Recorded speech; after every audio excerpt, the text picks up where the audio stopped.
अस्सलाम वालेकुम नाज़रीन, प्रोग्राम खबर और तजिया के साथ मैं हूं मुज़म्मिल सुरवरदी।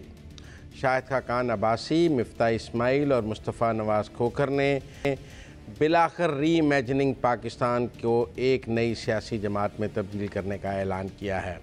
आप ये भी कह सकते हैं कि री इमेजिनिंग पाकिस्तान के पीछे जो बिल्ली थी वो थैले से बाहर आ गई है। मकसद सियासी जमात बनाने के लिए राह हमवार करना ही था। कितनी कामयाब कितनी नाकाम, इस पर आज बात करेंगे। मुल्क में इंतखाबात का बिगल बज चुका है और ऐसे में एक नई सियासी जमात का क्या चांस है फौरी नए इंतखाबात में। बहरहाल मेरे साथ मौजूद हैं आमिर अहमद खान साहब और अंबर शमसी। उनसे इस नई सियासी जमात के पर बात करेंगे। आमिर साहब, कितनी सीटें ले लेगी ये नई सियासी जमात? स्वीप ही तो नहीं कर जाएगी पूरा इलेक्शन कहीं? वो अकेली ना हो जाए जी इंतखाबात के अंदर, वाहिद पार्टी इंतखाब लड़ने वाली। लेकिन मजाक से कतई नज़र मुज़म्मिल देखें, एक तो ये बड़ी ही अच्छी बात है, बड़ी खुशाइंद बात है कि एक नई सियासी जमात जो है वो पाकिस्तान के अंदर वजूद में आ रही है। ये सियासी जमातों का टूटना, वहाँ से नई सियासी पार्टियों का जन्म लेना, ये भी जमहूरी अमल का एक हिस्सा होता है। जो आपने सवाल पूछा ना, मुझे लग रहा है इस वक्त कि शायद हम इंतखाबात में सियासी जमात को फौरी तौर पर ना देख पाएँ। और उसकी मैं एक वजह बताऊँ, रातों रात सियासी पार्टियाँ नहीं बनती हैं जी। और ख़ास तौर पे रातों रात वो ये 3-4 महीने का जो पीरियड है अब से लेकर इंतखाबात के बीच में, वो इतना वक्त नहीं है कि एक सियासी जमात बनाई जाए, उसकी मेंबरशिप ड्राइव की जाए, उसको एक ऑर्गेनाइजेशनल स्ट्रक्चर दिया जाए, फिर वो अपने कैंडिडेट चुने और उनको इंतखाबात लड़ाए और वो ऐसे कैंडिडेट्स हों जिनमें से कुछ या काफ़ी ज़्यादा इंतखाबात जीत जाएँ। ये काम हमने देखा है पाकिस्तान में सिर्फ उस वक्त होता है जब फ़ौज या इस्टेब्लिशमेंट ख़ुद मिल के एक नई सियासी जमात बनाती है। जबकि ये जो 3 हज़रात हैं, इनकी जो अभी तक हमने सियासत देखी है, मुझे नहीं लगता कि ये तरीक़ाकार है इनका सियासी जमात बनाने का कि ये इस्टेब्लिशमेंट के कहने पे कर रहे हैं या फ़ौज के कहने पे कर रहे हैं। और अगर ये अपने तौर पे कर रहे हैं तो बड़ा दलेराना कदम होगा अगर ये अगले इंतखाबात में उतर जाएं अपनी सियासी जमात के साथ, चाखा उसके कितने भी मेंबर हुए हैं, कितने भी ये कैंडिडेट्स जो हैं वो फील कर सकें। 272 तो बड़ी बड़ी जमातें भी नहीं कर सकती हैं, तो 40-50 के साथ भी अगर इंतखाबात में आ जाएँ तो मैं समझता हूँ बहुत ज़्यादा दलेरी की बात होगी। हालांकि लगता यही है कि अगर ये अपने ज़ोर पर, अपने बलबूते पर, अपनी अक्ल के मुताबिक एक नई सियासी जमात, क्योंकि ये समझते भी हैं ये तीनों साहब के पाकिस्तान के जो हालात पिछले 4-5 साल में रहे हैं, उन्होंने एक नई सियासी जमात की जगह पैदा कर दी है। तो अगर अपने ज़ोर बाजू के ऊपर ये पार्टी बनाते हैं तो शायद मुश्किल है कि हमें अगले इंतखाबात में ये मैदान में नज़र आए।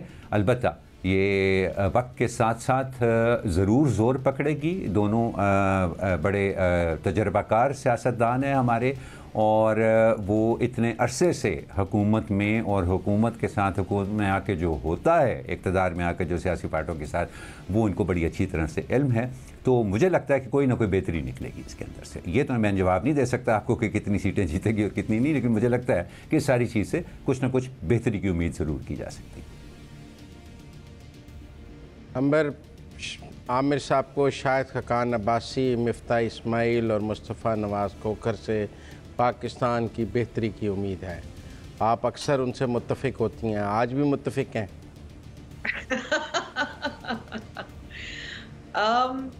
नहीं, मैं कहूँगी कि मेरा इस वक्त जो वर्डिक्ट है, अभी मैं कह नहीं सकती कि ये पाकिस्तान के लिए बेहतर है या नहीं है। इतना मैं कह सकती हूँ कि एक और सियासी जमात जन्म लिया है इस दौरान, इस्तेहकाम पाकिस्तान पार्टी के बाद, तहरीक इंसाफ पार्लियामेंटेरियंस के बाद। यहाँ जो इस वक्त जो ये वाली सियासी जमात है, इसमें कुछ नून लीग के लोग ज़्यादा हैं पाकिस्तान तहरीक इंसाफ के बजाय। तो एक और नई सियासी जमात जन्म ले रही है। अब जाहिर है, बिल्कुल दुरुस्त, एक बात से मैं इत्तेफाक करती हूँ आमिर साहब से कि इतने थोड़े वक्त में आप कितना ऑर्गेनाइज कर सकते हैं, आप कितनी सीटें जीत सकते हैं, मुश्किल लग रहा है। लेकिन चले, इससे ये एक मुस्बत इशारा तो मिल रहा है कि उनको भी नज़र आ रहा है कि इंतखाबात हो रहे हैं, तो शायद ये तो अच्छी बात है। शायद यही आमिर साहब कहना चाह रहे थे कि यही this is good for Pakistan, के इंतखाबात तो हो रहे हैं। लेकिन साथ साथ अगर इनकी इंडिविजुअल और फिर लीडरशिप के हवाले से बात करें, मिफ्ता इस्माइल से बड़ी दिलचस्प बात की है इसका मंतक पेश करते हुए। उनका ये कहना था कि जुलाई में उन्होंने एक सर्वे करवाया था और उस सर्वे के मुताबिक उनको मालूम हुआ कि इमरान खान साहब सबसे ज़्यादा मकबूल लीडर हैं, और ये जो खला पैदा हुई है उनकी नाअहली की वजह से, पाकिस्तान तहरीक इंसाफ का तितर बितर होना, उनको लग रहा है कि ये खला वो पूरी कर सकते हैं और वो के पास आइडियाज़ है, तजर्बा है। ये बाकी जो दीगर जो इस वक्त सियासी जमातें बनाई गई हैं उनसे शायद मुख्तलिफ हैं। लेकिन हमने देखा कि पाकिस्तान में चले ये भी छोड़ देते हैं कि इमरान खान साहब भी एक सीट के साथ आए थे और फिर ज़्यादा मेरे ख्याल में कि सीटें तभी मिली थी जब इस्टेब्लिशमेंट उनके साथ थी, और वो 2011 के बाद की बात है। लेकिन यहाँ अगर इंडिविजुअली भी इनको देखें, चले कम से कम इमरान खान वहाँ अपने मकबूल थे, उनको सीट मिल गई। मिफ्ता इस्माइल साहब अपनी सीट हार चुके हैं जब कोशिश की थी कराची से। मेरे ख्याल में मुस्तफा नवाज खोखर साहब भी इंडिपेंडेंट जब लड़े थे सीट नहीं जीत पाए थे। शाहिद खाकन अब्बासी वो मुसलसल अपनी मरी वाली सीट तो जीतते आए थे, लेकिन जाहिर है 2018 वाला जो इंतखाब था वो थोड़ा सा एक अनॉमली भी था उनके लिए। तो सवाल ये कि इसके अलावा और भी सियासी लीडर्स हैं जो शायद कुछ सीटें पकड़ लें। तो यहाँ एक मुझे सियासी जमात क्या उस सेंस में नज़र आ रही है जो हम पाकिस्तान में रवायती तौर पर देखते हैं कि एक तो लीडर होते हैं जिनका करिश्मा होता है और वो पूरी पार्टी को फिर संभाल पाते हैं, वो यहाँ इस वक्त नहीं नज़र आ रहा। दूसरा ये मैं सवाल करना चाहूँगी कि ये ऐसा भी हो सकता है कि एक प्रेशर ग्रुप भी बन जाए, क्योंकि जो छोटी जमातें होती हैं, MQM पाकिस्तान हो गई, पाकिस्तान मुस्लिम ख़ाफ हो गई, ख़ासतौर पे जो कोलिशन का गवर्नमेंट होता है, तो कुछ सीटें जीत जाते हैं और फिर उनका बहुत ज़्यादा प्रेशर ग्रुप बन जाता है। शायद ऐसा बन सकते हैं। अब मुझे नहीं पता कि आमिर साहब इसको मुस्बत समझते हैं या मनफी समझते हैं, लेकिन एट द मोमेंट ज़ाहिर it's taking shape. I don't think it's fully there yet। और देखना कि ये है कि इसकी जो ग्रोथ है, जो ट्रेजेक्ट्री है, उन सियासी जमातों की तरह नहीं है जो एस्टैब्लिशमेंट की वजह से बहुत जल्दी मकबूल हो गए और बहुत सीटें मिल गई। देखिए, मैं फिर आप दोनों से मुत्तफिक नहीं हूँ। कोई नए नाम नहीं हैं। शाहिद खाकन अब्बासी साहब आखिरी दिन तक मुस्लिम लीग नून में शामिल रहे, हर कानून साजी हर जगह मौजूद रहे। जब साइड लाइन हो गए मरीम नवाज़ के नायब सदर बनने के बाद, उनकी स्लॉट चली गई, उन्होंने नाराज़गी का इजहार किया तो वो साइड लाइन होते गए। मुस्तफ़ा नवाज़ खोखर, बिलावल भुट्टो पंजाब से होते हुए सिंध से जाके सेनेटर बने सिर्फ पीपल्स पार्टी की खुशनुदी की वजह से, और वो पीपल्स पार्टी के हर अच्छे बुरे काम में साथ रहे जब तक कि उनका बिलावल से इख्तलाफ नहीं हो गया। Same is the case with Miftah. ये कोई नए नाम नहीं है। ये आज पुरानी सियासी जमातों को बुरा भला कहकर ख़ुद को नहा धोकर पेश नहीं कर सकते हैं। शाहिद खाकन अब्बासी साहब प्राइम मिनिस्टर रहे हैं मुस्लिम लीग नून के, अपने 1.5 साल का जवाब देते हैं पाकिस्तान में कौन सा इनकलाब ले आए थे, मिफ्ता साहब के दौर में कितनी महंगाई हुई थी। अब अगर बात यही करनी है, डिवेल्यूएशन कितनी हुई थी, 2 दफ़ा मुल्क के फिनांस मिनिस्टर रहे हैं, डिवेल्यूएशन और इन्फ्लेशन दोनों निकाल लें मिफ्ता साहब के दौर की, IMF के डील के अलावा। Same is the case Mustafa Nawaz Khokhar का भी। एक तो मेरे ख़्याल में ये एक नई बात है कि आप पुरानी सियासी जमात के सारे गुनाहों में शरीक जुर्म हो और आखिरी दिन सारी गालियां उनको देकर ख़ुद नहा धोकर सामने निकल आए और कहें जी मैं तो इसमें कहीं हिस्सा ही नहीं था, मुझे तो अभी अभी अक्ल आई है, मुझे अभी अभी होश आया है, मेरी अक्ल व दानिश ने अभी दरवाज़ा खटखटाया है कि पहले सब गलत हो रहा था। तो मेरा नहीं ख्याल कि पाकिस्तान की आवाम को इस तरह बेवकूफ़ बनाया जा सकता है। इनके पास जो पीछे हुआ है ये उसमें शरीके जुर्म थे। ये आज उस पर तनकीद करके कैसे कह सकते हैं कि हम उसमें कैसे शामिल थे। तो इसलिए मेरे ख़्याल में, और दूसरा मैं ये भी समझता हूँ कि सियासी जमात बनाने का कोई क्राइटेरिया होना चाहिए। हमारे यहाँ सैकड़ों सियासी जमातें हैं, 100 वोट नहीं मिलता उनको, वो इंतखाबी निशान लेके बैठ जाती हैं। को उनकी डी लिस्टिंग का अमल भी होना चाहिए कि जो इंतखाबात में एक ख़ास कारकर्दगी ना दिखा सके उसको चाहिए वो ख़त्म हो जाए। जी आमिर साहब।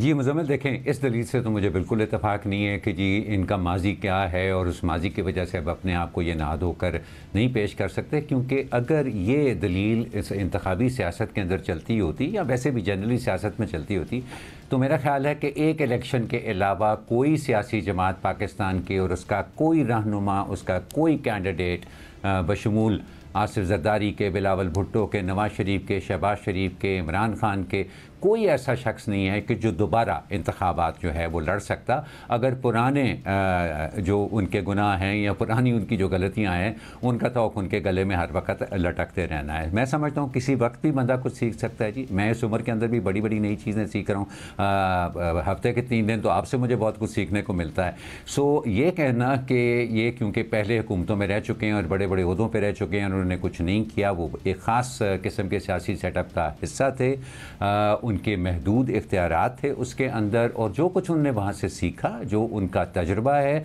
अब अगर वो उसको एक मुख्तलिफ प्लेटफॉर्म से सामने लाना चाह रहे हैं और उसको इस्तेमाल करना चाह रहे हैं तो हम उनके माजी को उनके सामने रख के उनका अगर रास्ता रोकेंगे या उनके ऊपर तनकीद करेंगे तो मेरी राय के अंदर ये गलत होगा। लेकिन जिस तरह से माजी के अंदर सियासी जमातें बनी हैं, अगर हमने देखा कि ये साहब तीनों हजरात जो हैं ये भी उसी रविश पर निकल पड़े हैं, उसी तरह से इलेक्टेबल्स के पीछे भाग रहे हैं, उसी तरह से इस्टेब्लिशमेंट या फ़ौज की मिन्नतें कर रहे हैं कि उससे कहो हमारे साथ आ जाए, तो फिर वाकई आपकी बात से मुझे 100% इत्तेफाक है कि कोई फ़र्क नहीं पड़ेगा और ये उन सैकड़ों पार्टियों में से एक जमात होंगे जिसको चंद 100 वोट मिलते हैं हर इलेक्शन के अंदर। बहरहाल इनके तजर्बे को और इनकी माजी की सियासत को देखते हुए मैं समझता हूँ कि फ़िलहाल हमें ये उम्मीद रखनी चाहिए कि इनकी काविशों से शायद कोई बेहतरी का रास्ता निकले। अंबर, देखिए अब आपकी तो यही दलील थी ना कि पहले भी ओहदों में परफाइज रहे हैं, पहले भी सब कुछ किया। मियां नवाज शरीफ को ही देख लें, वोट को इज्जत दो का नारा भी लगाया, फिर बाजवा साहब को एक्सटेंशन भी दी, फिर दोबारा से वो चाहते हैं कि एहतसाब हो बाजवा और जनरल फैज़ का। तो ऐसा तो होता है ना कि सियासतदान या सियासी जमातें जब उनको सिस्टम या निज़ाम के अंदर होते हैं तो फिर उनकी कुछ मजबूरियां भी होती हैं, कुछ बात करते हैं या नहीं करते, क्या करते हैं। सो अगर मिसाल के तौर पर अगर आप मुस्तफ़ा नवाज खोखर की बात करें, वो सेनेट के ह्यूमन राइट्स कमेटी के जो ह्यूमन राइट्स कमेटी के चेयरपर्सन भी रहे और बहुत अच्छा काम किया था। मुझे तो ऐसे ही लगता है, बल्कि उनको एक पेशकश भी हुई थी, वजारत की भी पेशकश हुई थी पिछली हुकूमत, ये जो PDM की हुकूमत थी, और वो नहीं उन्होंने वो ओहदा ज़ाहिर लिया और एंड अपनी ज़मीर की आवाज़ उन्होंने बुलंद की। आसान नहीं होता, वो अच्छी पोजीशन में थे, उनका बड़ा रिस्पेक्ट था आउटसाइड एज वेल, उन्होंने छोड़ दी पार्टी।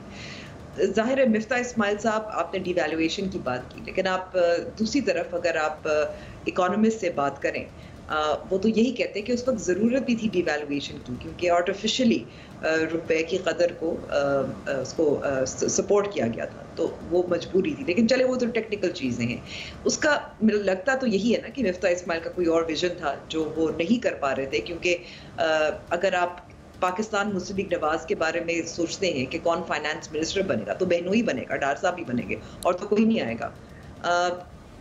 तो नज़र भी आता है कि शायद वो चाहते हैं कि जो वो काम पार्टी में कर रहे थे वो नहीं कर पाए थे और अब एक नई पार्टी बना के करते हैं।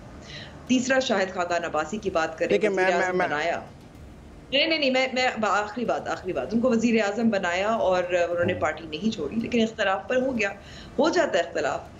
अब ये सियासी जमात किस हद तक मौसर रहेगी, कितने वोट मिलेंगे, जाहिर है वो तो बहुत बड़ा सवाल है। और मैं समझती हूँ कि ये वो दौर भी है जहाँ क्योंकि बहुत सारी नई सियासी जमातों पर शक है कि वो और के इस्टेब्लिशमेंट की बनाई गई हैं। जब पाकिस्तान तहरीक इंसाफ के कारकुन या रहनुमाओं ने प्रेस कॉन्फ्रेंस वही डायलॉग बोले, तो एक पैटर्न तो नजर आया था कि उनको जोर जबरदस्ती से कहा गया था कि आप PTI छोड़ दें, और फिर कुछ लोग वही हैं जो एक नई सियासी जमात में भी चले गए।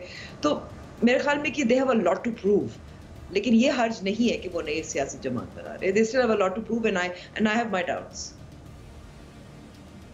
देखिए, मैं फिर भी समझता हूँ कि इख्तलाफ करने का एक वक्त होना चाहिए।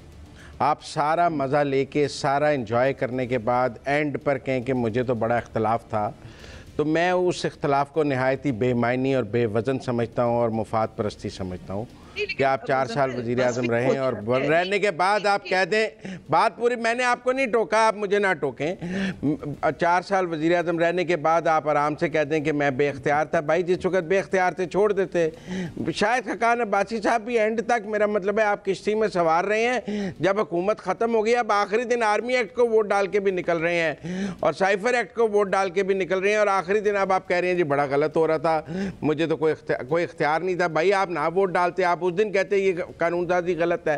Same is the case with Mustafa Nawaz Khokhar and Miftah Ismail.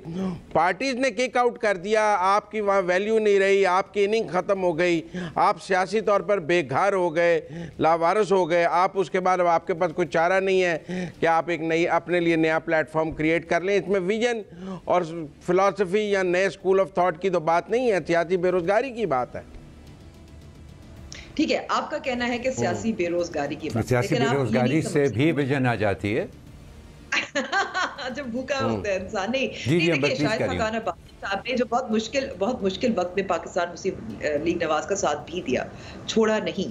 अभी भी जब उनको इख्तलाफ हुआ था मरियम नवाज साहिबा का, अंबर शॉर्ट करें, मुझे 1 मिनट है मेरे पास। मैंने ठीक है, मैं कहूँगी कि उनका मौका गलत तो नहीं था ना कि उन्होंने इतने साल पार्टी को दिए, वजीर आजम भी रहे, लेकिन मरियम नवाज साहिबा को बना दिया क्योंकि वो खानदान में है।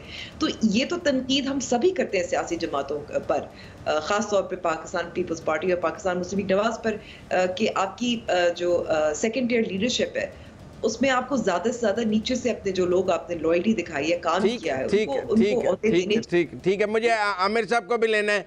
थैंक यू जी। आमिर साहब, you add your one liner in it.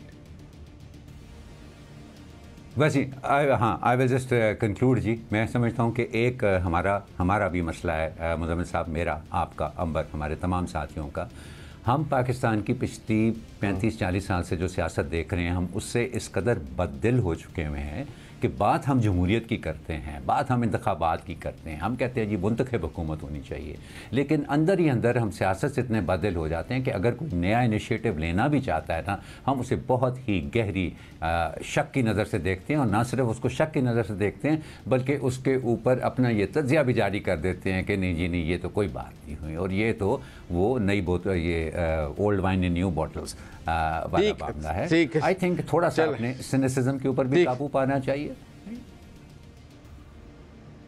ठीक है आमिर साहब, आई डिसएग्री विद यू, लेकिन मुझे ब्रेक लेनी है, टाइम नहीं है मजीद इख्तलाफ करने का। Let's go for a break.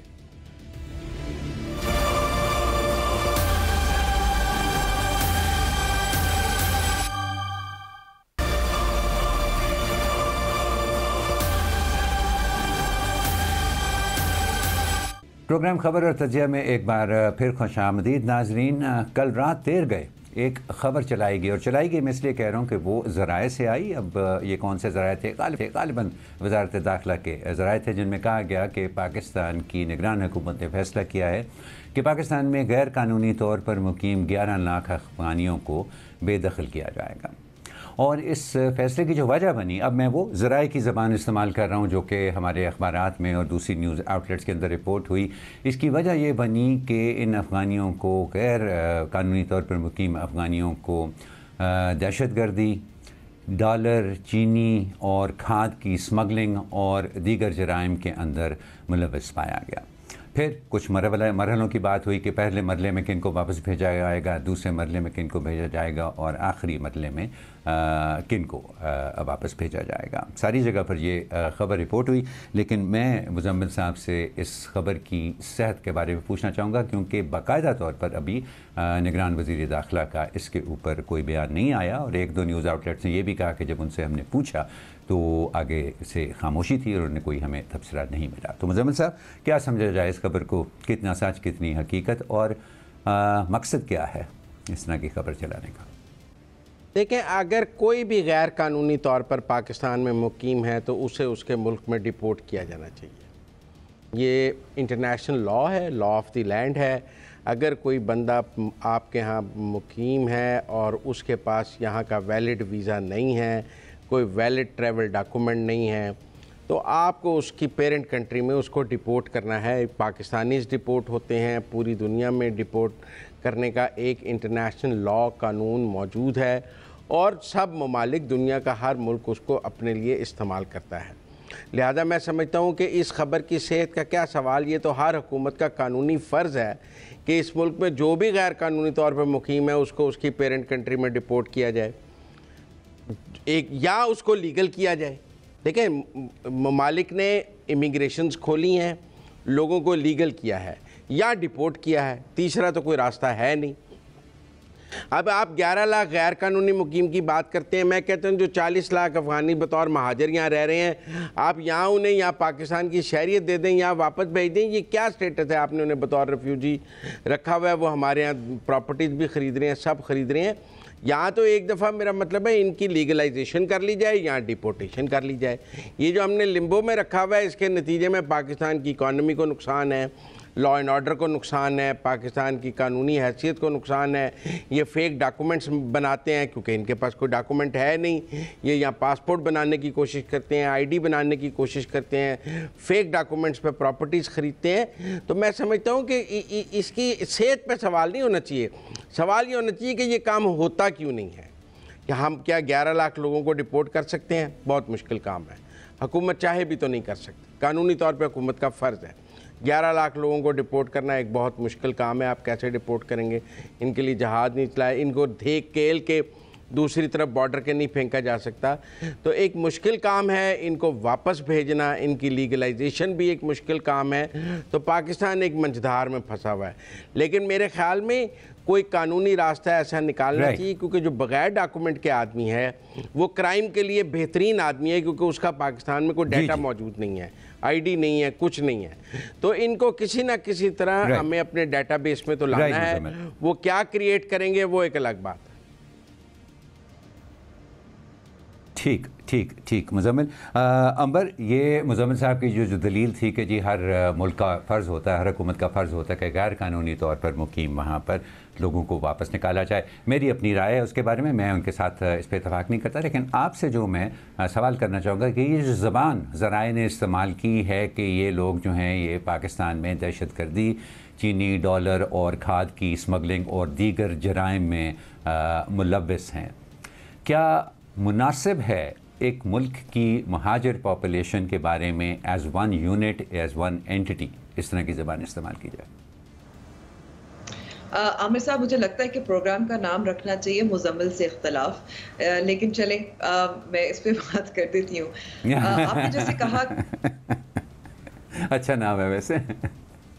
अच्छा, वैसे जो खबर आपने भी जिक्र किया, वाकई इसके कोई ज़राए नहीं थे, किसी का ऑफिशियल स्टेटमेंट नहीं था। और जब ऐसा होता है आपको नज़र आता है कि शायद किसी के एजेंडे के तहत ये खबर छपी गई है, जो मुझे भी शक है। और ये ज़ाहिर है, अगर हम इससे इस वक्त फ़िलहाल लिंक करें कि जो छापे मारे जा रहे थे, स्मगलिंग, करेंसी स्मगलिंग, चीनी वगैरह वगैरह, इसके हवाले से कुछ जराइम में इजाफा हुआ है, ये ज़बान बहुत ही नामुनासिब है, क्योंकि हमें ये याद रखने की ज़रूरत है कि अफ़गानिस्तान में इस वक्त जो तालिबान की हुकूमत है और इससे पहले पाकिस्तान का जो किरदार रहा है, बहुत सारे अफ़गान यहाँ एटलीस्ट अफ़गानिस्तान से भाग कर आए और बेहतर ज़िंदगी की तलाश में उनको और कोई रास्ता या जगह नहीं मिल रही। जहाँ तक गैर कानूनी होने का ताल्लुक है, तो इतनी बड़ी हमने बहुत सारे पैसे खर्च किए थे फेंसिंग के लिए, तो मुझे मालूम है कि अमेरिका में भी मसला रहता है मैक्सिकन्स के हवाले से, लेकिन फिर भी बहुत सारे तरीके हैं उनको मदद फराहम करने का, उनकी डॉक्यूमेंटेशन करने का, और वो ज़ाहिर है सरहद पर ही होता है। पाकिस्तान, ये भी मैं बता दूं, एक बहुत अहम नुक्ता है अगर कानूनी गैर कानूनी की बात करें, Pakistan is not signatory to the UN refugee convention. और ये कन्वेंशन के अगर हम इस पर दस्तखत कर लेते तो उसका ये मतलब होता कि हम पे फ़र्ज़ होता, कानूनी तौर पर फ़र्ज़ होता कि कोई भी अपने मुल्क से मुश्किल से मुश्किल हालात में, जंग की सूरत हाल, उनकी जान को ख़तरा हो, वो भाग कर आएँ, तो हम पर लाजिम होता है कि हम उनकी मदद करें और कुछ देर के लिए रखें। मैं आपको ये भी बता दूं कि मैं पिछले 2 साल से, अब आप देखें कि अफ़गानिस्तान में बच्चियों की तालीम पर पाबंदी है, वहाँ मुश्किल हालात हैं, ज़ाहिर है लोगों को मुश्किलात है और कुछ हमारी भी जिम्मेदारी उसमें है। बहुत सारे अफ़गान जो रेफ्यूजीज़ हैं वो आए पाकिस्तान में, उनको हमने पाकिस्तान ने इसके बावजूद कि अक़वाम मुत्तहिदा की राइट अंबर एजेंसियाँ थी, उन्होंने भी इनको मुतालबा किया, उनको स्टेटस नहीं दिया। तो अगर वो गैर कानूनी है, उसमें कुछ हमारी भी गलती है। नहीं, नहीं, नहीं, कुछ हमारी भी गलती है। राइट और हम क्योंकि राइट ज़ाहिर सिग्नेटरी नहीं है, ना हम उनको राइट मदद अंबर फराहम करना चाहते हम का। और हमने आखिर बात में, this is the last thing that I will say, and this is the most important, हम आसान स्केपगोट्स हमेशा ढूँढते हैं। किसी पूरी कौम को हम जराइम पेशा नहीं करार दे सकते, दैट इज़ स्टीरियोटाइपिंग, और हम नफ़रत फैला रहे हैं और इन अफ़गान मुहाजिरीन के लिए मुश्किल पैदा कर रहे हैं। एब्सोल्युटली एब्सोल्युटली अंबर, यहाँ पर मैं कम्प्लीटली एग्री करता हूँ आपके साथ। मेरा बहुत दिल है कि मैं जल्दी से मुजम्मिल से एक जुमला ले लूँ ब्रेक पर जाने से पहले, लेकिन उसके साथ साथ मैं ये उससे पहले कहना चाहूँगा कि यहाँ 11 लाख अफ़गानियों का जिक्र करके और उसी के साथ इसको मंसूब करना कि वो दहशत गर्दी, स्मगलिंग और दीगर जराइम के अंदर मुलविस नहीं, बिल्कुल ऐसे है जैसे अमेरिका में मुकीम पाकिस्तानियों के बारे में कह दिया जाए कि ये सब जाहिल हैं, या बरतानिया में मुकीम पाकिस्तानियों के बारे में कह दिया जाए कि ये सब चोर हैं। इंतहाई नामुनासिब ज़बान थी, नहीं होना चाहिए था। सारी दुनिया जानती है कि पाकिस्तान और अफ़गानिस्तान के ताल्लुकात आजकल अच्छे नहीं हैं, और मुझे तो कम से कम ये लग रहा है कि ये दो हाथियों की लड़ाई के अंदर चूंटियाँ जो हैं वो पिस रही हैं। मुजम्मिल, आपके पास 30 सेकंड्स हैं इसको रैप अप करने के लिए, प्लीज़। नहीं, मैं समझता हूँ जो गैर कानूनी तौर पर मुकीम है, उसका लीगल स्टेटस नहीं है, उसको डिपोर्ट करना चाहिए, या आप अजाइलम खोल दें। इतनी आप अफोर्ड कर सकते हैं। दुनिया में नहीं है कई मुल्कों में अजाइलम, कई नहीं दिया लोगों ने अफ़गानियों को अजाइलम दुनिया में, जो यहाँ रह के गए हैं। हम पर फ़र्ज़ थोड़ी है कि हम उनके 50 लाख लोगों को अपने मुल्क में संभोलें। हम ऑलरेडी ओवर पॉपुलेटेड हैं। हम अपना ना सोचें, उनका पहले सोचने लग जाएं। मेरे ख्याल में तो डिपोर्ट करना भी चाहिए, और इलीगल जो लोग हैं उनको रहने का कोई हक़ नहीं होना चाहिए। Thank you Muzammil. Political refugees का नाज़रीन मामला अगर इतना सीधा साधा होता, अगर उसके अंदर पेचीदगियाँ ना होती, तो मेरे ख्याल में ये दुनिया एक बहुत बेहतर जगह होती रहने की। बहरहाल इसके ऊपर बात होती रहेगी। अभी वक्त हुआ है एक ब्रेक का, थोड़ी देर बाद मिलते हैं।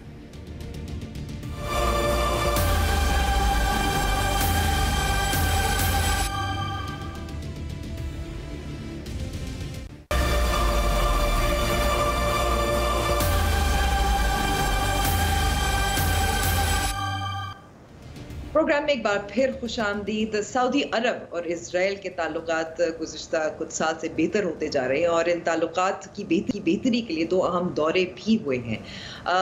यहाँ मैं सवाल पूछना चाहूँगी आमिर साहब से, आपसे सबसे पहले। सऊदी अरेबिया और इसराइल के दरमियान ताल्लुकात हमने देखा है कि बेहतर हो गए हैं, और उसकी वजह से मेरे ख्याल में मशरिक़ वस्ता में के हवाले से बात की जाए तो जो पहले इसराइल को शन करते थे अब वो नहीं कर रहे। पाकिस्तान में भी ये बार बार बात छिड़ती रही है कि पाकिस्तान को भी इसराइल के साथ ताल्लुकात बेहतर बनाने चाहिए।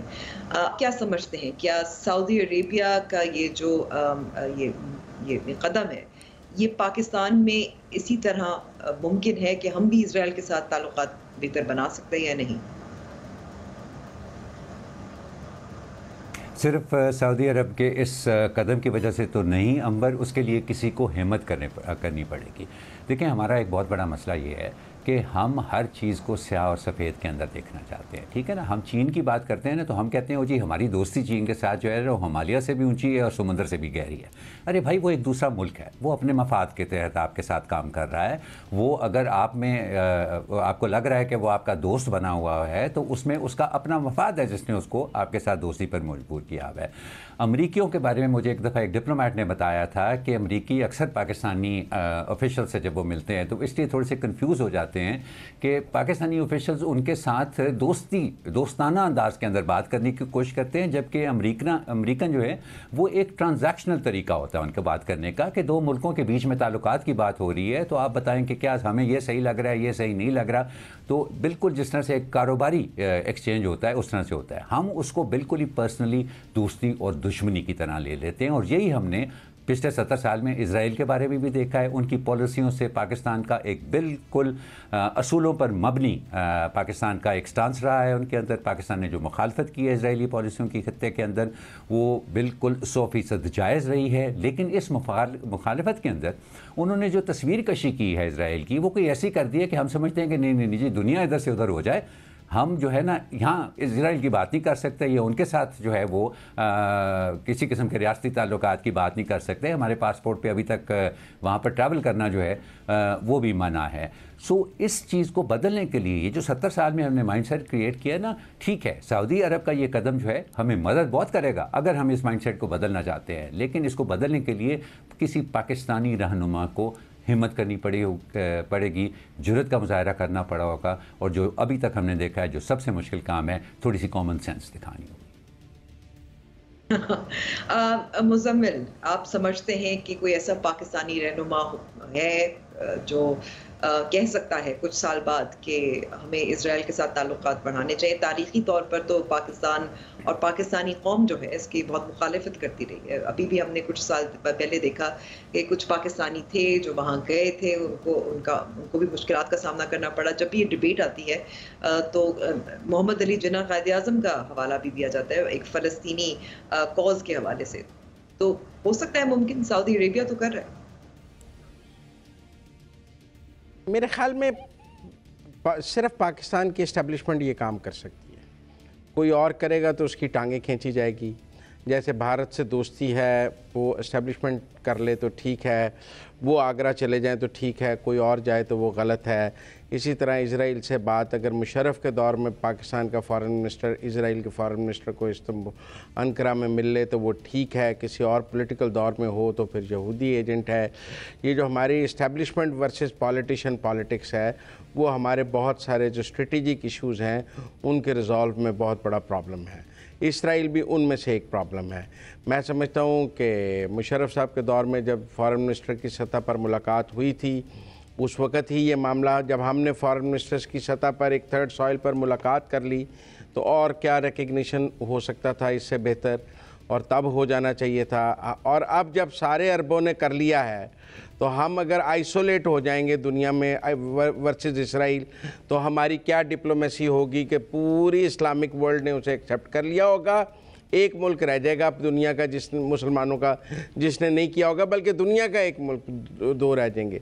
तो मेरे ख़्याल में ये पॉलिसी को रिविज़िट करने की ज़रूरत है और हमें सऊदी अरब का इंतज़ार नहीं करना चाहिए। हमें अपने इनिशिएटिव्स लेने चाहिए उनके साथ और अपने तौर पर बात करनी चाहिए और पाकिस्तान को अपने इंटरेस्ट में ये फ़ैसला करना चाहिए। ये ज़रूर है कि अरबों के फ़ैसले ने हमें इंटरनेशनली डिप्लोमेटिकली आइसोलेट ज़रूर किया है इसराइल के इशू पे, और अगर हम आइसोलेट हो गए तो फिर बहुत अंडर प्रेशर भी आ जाएंगे और फिर बहुत प्रेशर भी आएगा इंटरनेशनल पावर से कि वाई यू, आप लोग क्यों नहीं कर रहे, हम लोग क्यों नहीं कर रहे। लेकिन बात यह है, मैं ये सवाल अब आमिर साहब के पास लेकर जाती हूँ जी, कि देखिए एक तो ज़ाहिर हमारा वो आपको मैंने सवाल के जवाब के लिए नहीं, मैं पहले एक खबर देना चाह रहा हूँ आपको। खबर ये है कि मुझे मुजम्मिल साहब की हर बात से इत्तेफाक है इस मामले पर। यानी कि आखिरी सेगमेंट तक आते आते हम इत्तेफाक बदल दिया, इख्तिलाफ को इत्तेफाक में बदल दिया। उन्होंने जितनी मर्जी कोशिश की, लेकिन मुझे उन्होंने जो कहा पाकिस्तान और इजरायली ताल्लुकात के मामले के ऊपर मुझे हर बात पे इत्तेफाक है। लेकिन चले, आपने क्योंकि सियासी रहनुमा कहा था, उन्होंने एस्टैब्लिशमेंट कहा था, पाकिस्तान में मुश्किल तो है, ये मुशर्रफ के दौर में कोशिश की गई, एक कदम रखा गया था। कोई मुश्किल नहीं है अंबर, जिस दिन फैसला हो जाएगा कोई मुश्किल नहीं है। आमिर, आपने सियासी रहनुमा कहा। Ambar, I get the thrust of what you are trying to say. हाँ, देखें, सियासी हो या इस्टेब्लिशमेंट हो, देखें एक बात जो हमें नहीं भूलनी चाहिए ना, कि हमारी एट सम लेवल इजराइल के साथ इंगेजमेंट है, बतौर एक रियासत के हमारी एट सम लेवल उनके साथ इंगेजमेंट है। Afghan through out the Afghan war Pakistan Israel के ज़रिए दुनिया भर से इंटेलिजेंस शेयरिंग करता रहा है, जिस दुनिया में इजराइल का भी हिस्सा होता था, उसके इंटेलिजेंस ऑपरेटर्स उस सारी इंटेलिजेंस शेयरिंग नेटवर्क का एक हिस्सा होते थे। वक्तन फ़वक्तन दीगर इस तरह के मामलात के ऊपर भी हमारा उनके साथ इंगेजमेंट रहती है। अब बात सिर्फ इतनी है कि we have to come out, इसको हमने डिप्लोमेटिक फ्रंट पर लाना है। ये सिर्फ से पर्दा इंगेजमेंट से निकाल के इसको एक डिप्लोमेटिक फ्रंट पर लाना है, इसको सामने लेकर आना है, और उसके लिए हिम्मत की ज़रूरत है।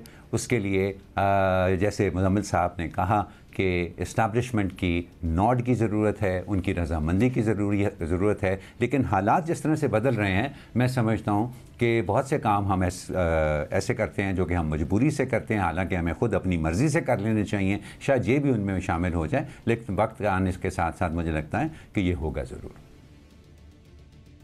होगा ज़रूरी और करेगा इस्टेब्लिशमेंट। लेकिन मैं फिर थोड़ा सा इख्तलाफ तो नहीं, चले इख्तलाफ ही कह सकते। मुशर्रफ ने भी कोशिश की, इससे पहले भी कोशिश की गई बैक चैनल, और जो जिक्र कर रहे हैं आमिर साहब, वो भी ज़ाहिर है आमरीत के दौर में ऑन ए नीड बेसिस। आप मुज़म्मिल समझते हैं वाकई ऐसा मुल्क जो इंतहाई जज्बाती है, जिसने आपने भी जिक्र किया था कि यहूदी एजेंट जो है ये तो एक नारा बन जाता है, सियासी नारा बन जाता है, चाहे वो सियासतदानी हो या इस्टेब्लिशमेंट हो। बहुत सारी ऐसी सियासी जमातें हैं जो तैयार होती हैं कि कोई ऐसा मामला आए, सड़कों पे निकल जाते हैं, तोड़ फोड़ करते हैं इन मामलात पर। तो ये जो एक हमारे यहाँ जो इंतहा पसंदी है, जो प्रैक्टिकल जियोपॉलिटिक्स को नहीं देखता, वो असूली या जज्बात को देखता है, उनको कैसे कायल किया जाएगा? मेरा नहीं ख्याल वो कोई इतनी बड़ी स्ट्रीट पावर है उनके पास, या इतनी बड़ी पॉलिटिकल पावर है कि उसके थ्रेट में आकर हम कहें कि जी हम ये फैसले नहीं कर सकते। इस सॉइल पे मोदी भी आया है, वाजपेयी भी आया है, राजीव गांधी भी आया है, गुजराल भी आया। जब हम इनकी वो नहीं, मुझे बताएं मुज़म्मिल, फिर उसका क्या बना? एस्टैब्लिशमेंट मोदी भी आया, मोदी का यार बन गया।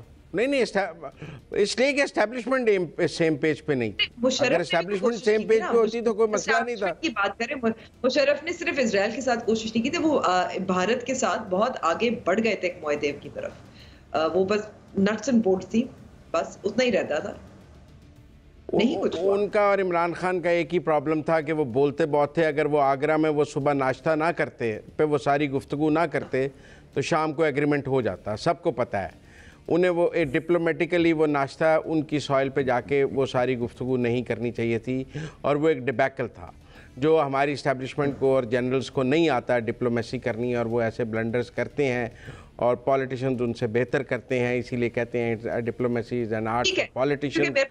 मैं समझता हूँ कि खत्म हो गया कि मुज़म्मिल आपका मौक़िफ़ सामने आ गया कि समझदार, अक्लमंद इस्टेब्लिशमेंट की फुल सपोर्ट या इस्टेब्लिशमेंट के दौर में, यानी कि आमरीत के दौर में ये मुमकिन है, और ये शायद पाकिस्तान की मजबूरी, आप दोनों इत्तेफाक करते हैं और मैं भी इस इत्तेफाक करती हूँ कि पाकिस्तान की मजबूरी तो बन जाएगी। हमने भारत के साथ भी तिजारती ताल्लुकात नहीं रखे, वो उसका हमने कॉस्ट पे किया है महंगी अद्वियात में मिसाल के तौर पर, और जब पूरी अरब दुनिया इजराइल के साथ ताल्लुकात बना रही है तो किसी ना किसी को फिर अपने हमारी आइसोलेशन से पहले सोचना पड़ेगा।